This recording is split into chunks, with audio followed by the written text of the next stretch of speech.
आजच्या क्षणाची सर्वात मोठी बातमी समोर येते बीड जिल्ह्यातून। बीड जिल्ह्यातील अंबाजोगाई तालुक्यातून एक दुःखद घटना समोर येते भीषण अपघातातून।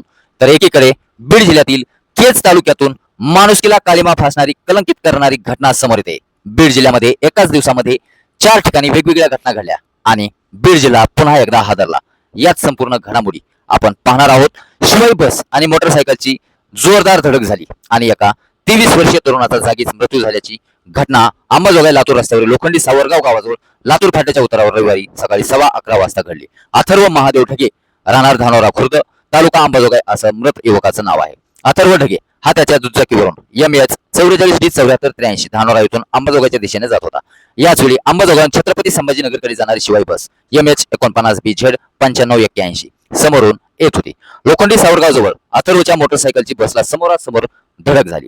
या धडकेनंतर बरेच अंतर दुचाकी फरफटत गेली। हा अपघात इतका भयानक होता की मोटरसायकलचा अक्षरशः चक्काचूर झाला। गंभीर मार लागल्यानं अथर्वचा जागीच मृत्यू झाला। लोखंडी सावरगाव परिसरात झालेल्या अपघातामुळे रस्ते सुरक्षेचा आणि वाहन चालकाचा घ्यावयाचा काळजीचा प्रश्न पुन्हा एकदा ऐरणीवर आला। माहिती मिळताच पोलिसांनी घटनास्थळी धाव घेऊन पंचनामा देखील केला। अथर्व हा एका अल्पभूधारक शेतकरी कुटुंबातील असून त्याचे आई वडिलांचा एकुलता एक मुलगा होता। त्याला एक विवाहित बहीण देखील। यापूर्वी त्याने अंबाजोगाई येथील एका ट्रॅक्टर शोरूम मध्ये काम केलं। मुलाने स्वतःचा व्यवसाय करावा या उद्देशाने आई वडिलांनी 3 महिन्यास त्याला किराणा दुकान सुरू करून दिलं होतं। तो कुटुंबाचा उदरनिर्वाह चालवत होता, पण काळाने घाला घातला, त्यामुळे आज परिसरात हळहळ व्यक्त केली जाते। बीड जिल्ह्यातीलच केज तालुक्यातून माणुसकीला कालिमा फासणारी घटना समोर आली आणि ही घटना पाहण्याच्या अगोदर देखील अंगावर शहारे उभे राहतात। कारण केज तालुक्यातीलच नातेसंबंधाला कालिमा फासणारी एक अत्यंत धक्कादायक घटना उघडकीस आलेली आहे। एका सावत्र पित्याने केलेली ही भयानक घटना समोर येते। आरोपी विरुद्ध पोक्सो अंतर्गत गुन्हा दाखल करण्यात आलेला आहे। पीडित मुलीच्या आईने सुमारे 9 वर्षापूर्वी तिच्या पहिल्या पतीपासून घटस्फोट घेतल्यानंतर आरोपी सोबत दुसरं लग्न केलं होतं, परंतु या कुटुंबात एक लहान मुलगा देखील आहे। 9 एप्रिलच्या दिवशी मुलीची आई ही माहेरी गेली होती। आरोपी घरी एकटाच होता आणि त्यावेळेलाच गैरफायदा घेतला आणि घटना घडवून आणली। मुलगी घाबरली होती, रडत रडत दिसली, परंतु काहीही बोलली नाही। आईनं विश्वासात घेतल्यानंतर तिनं संपूर्ण प्रकार सांगितला। यानंतर पीडितेच्या आईने तात्काळ केज पोलीस ठाण्यात तक्रार दाखल केली। पोलिसांनी आरोपी विरुद्ध भारतीय न्याय संहिता कलम 64, 65, पोक्सो कलम 4 आणि 6 अंतर्गत गुन्हा नोंदवला। या प्रकरणाचा तपास पिंक पथकाचे फौजदार प्रकाश सोळंकी करत आहेत। या धक्कादायक घटनेने आणि या कलंकित घटनेने केज तालुक्यामध्ये संतापाची लाट उसळलेली आहे। नागरिकांमध्ये आज दुःख व्यक्त केलं जाते की अशा घटना घडवताना हृदय का थरकाप करत नाहीये।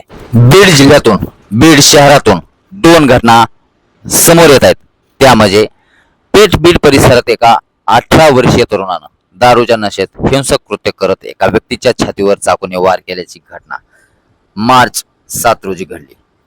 पित्याला शिवीगाळ का केली याचा जाब विचारण्यासाठी गेलेल्या फिर्यादीच्या मानेला आणि हाताला या आरोपीने दाताने चावा घेऊन गंभीर जखमी केलं। या प्रकरणी पेठ बीड पोलिसांनी 10 एप्रिल रोजी महेश आदिनाथ फसले या आरोपीवर बाललैंगिक अत्याचार प्रतिबंधक अधिनियम आणि भारतीय न्याय संहितेच्या विविध कलमांना गुन्हा दाखल केला आहे। हॉटेल मंजाई समोर दारू पीत बसलेल्या आरोपीला फिर्यादीने वडिलांना शिवीगाळ करण्याचं कारण विचारलं। यावर संतप्त झालेल्या आरोपीने त्यांना चापटाबुक्याने मारहाण केली आणि चाकूने छातीवर वार केले। याशिवाय आरोपीने जीवे मारण्याची धमकी देखील दिली। हिंसक वळण चावा घेतला।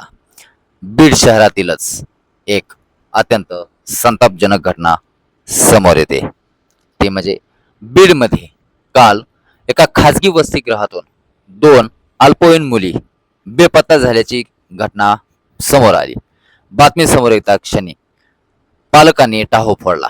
मध्यरात्रीपर्यंत मुलींचा शोध न लागल्यास जर शोध आमच्या मुलीचा नाही लागला तर पेट्रोल ओतून आत्महत्या करण्याचा इशारा पालकांनी दिलेला आहे।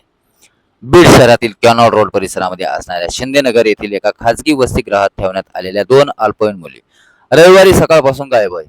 10 फुटाच्या कंपाऊंड वॉलच्या भिंतीत चढून त्या जाऊ शकत नाहीत। गेटवर जर कायम वॉचमॅन असेल तर या मुली गायब कशा झाल्या असा सवाल उपस्थित केला जात आहे। मुली गायब झाल्याची घटना घडल्यानंतर वस्ती चालकाने पोलिसांना याबाबत कळवलं। पोलिसांनी चौकशी सुरू केली। घटनेची माहिती संबंधित मुलीच्या पालकांना देण्यात देखील आली। अत्यंत गरीब आणि सामान्य कुटुंबातील या दोन मुली शिक्षणासाठी बीड मध्ये 8 महिन्यापूर्वी दाखल झाल्या होत्या. शहरातील कोणतीही माहिती त्यांना नाही.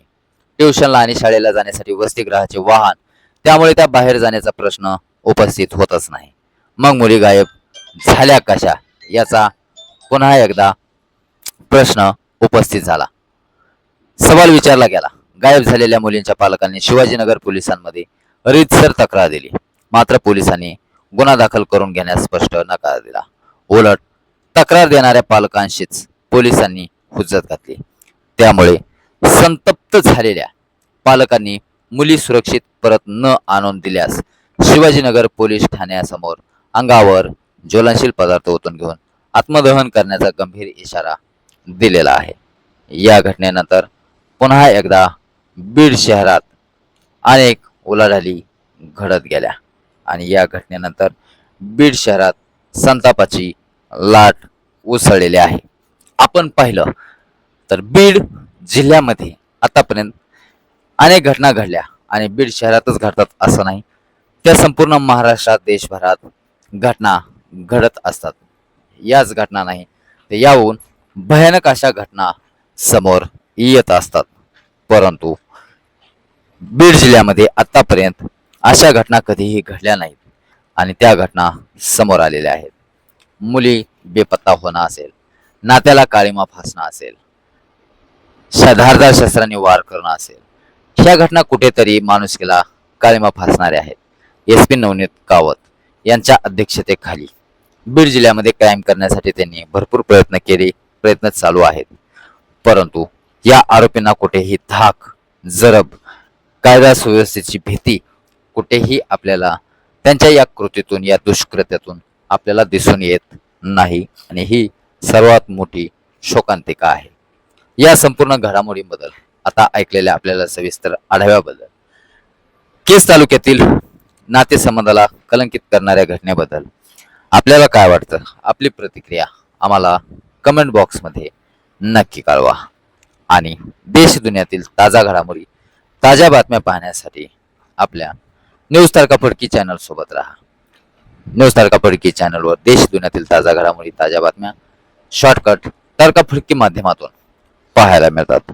त्यामुळे आताच बेल आयकॉन घंटीला ऑन करा आणि या घडलेल्या घडामोडींबद्दल आपली प्रतिक्रिया कमेंट बॉक्समध्ये नक्की कळवा. या भीषण अपघाताच्या घटना, दिवसेंदिवस भीषण अपघाताची मालिका चालूच आहे. कुठेतरी यावर सुरक्षिततेचा प्रश्न ऐरणीवर येतोय. नक्कीच आपली प्रतिक्रिया कमेंट बॉक्समध्ये कळवा. भेटूया पुढील व्हिडिओमध्ये. तोपर्यंत धन्यवाद.